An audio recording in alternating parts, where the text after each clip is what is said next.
Manyan jarumai da mawaka daga Kannywood, masu ruwa da tsaki a harkokin raya al'adu musamman fina-finai na Nijar da Najeriya. Hukumomin birnin da magaram da kuma tarin jama'a ne suka zo da fifi domin shaida yanke cibiyar wannan sabon kamfani wanda Zara Umaru ta kafa don ƙara ƙarfafa wannan daɗaɗɗiyar alaƙa mai cike da tarihi a tsakanin Nijar da makwabciyarta Najeriya.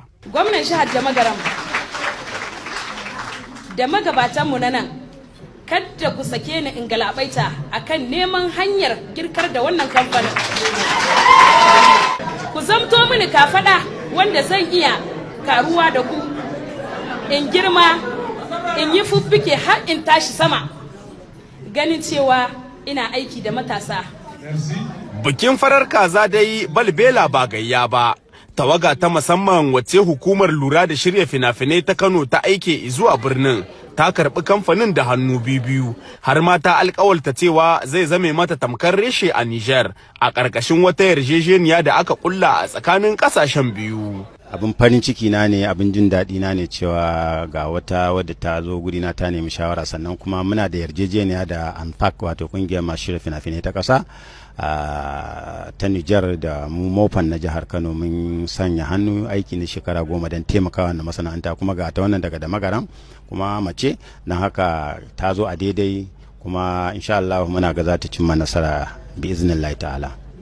Dama dai jaruman Nijar da na Najeriya sun saba gudanar da ayyukan fim tare, kuma buɗe wannan kamfani zai ƙara ba su damar ƙarfafa hulɗa da kuma bunƙasa sana'ar fim.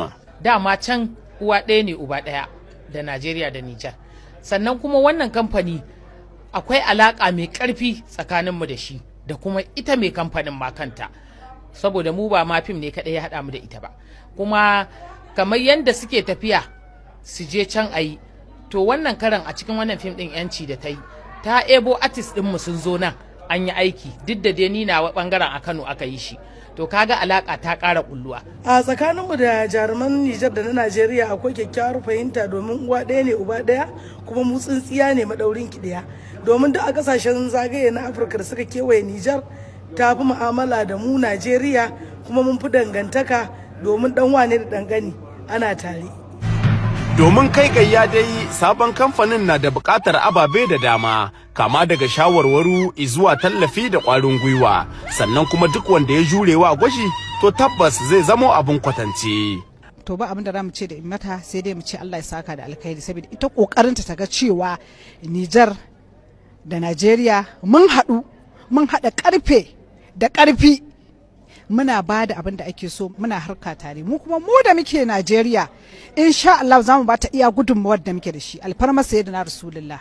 Duk inda aka bude wani sabon kamfani na harkar fina-finai a gare mu karuwa ne, kuma abin buɗa ne, abin albishir ne, saboda shi muka yi balaguro muka zo hannun kilo wajen 1000 saboda mu taru. Me yasa? Saboda mun tabbata matasa za su samu aiki a cikin wannan tahiyai in aka kama. Gwamnan yankin da magaram wanda ya jagoranci bikin kaddamar da kamfanin ya yi jinjina ga waɗanda suka taka rawa don ganin wannan mafarki na Zara Umaru ya tabbata. Muna jinjina ma waɗanda suka yi tsaye suka ba da ƙarfin gwiwa wannan kamfani ya tabbata.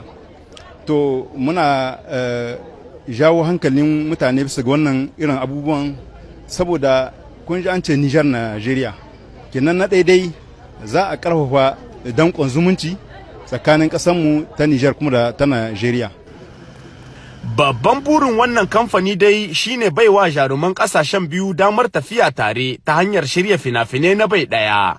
Kuma tuntuni a matsayin gwaji kamfanin ya shirya wani fim mai dogon zango mai suna Yanci, wanda aka haska a babban majigi a Damagaram da Murya a albarkacin wannan biki.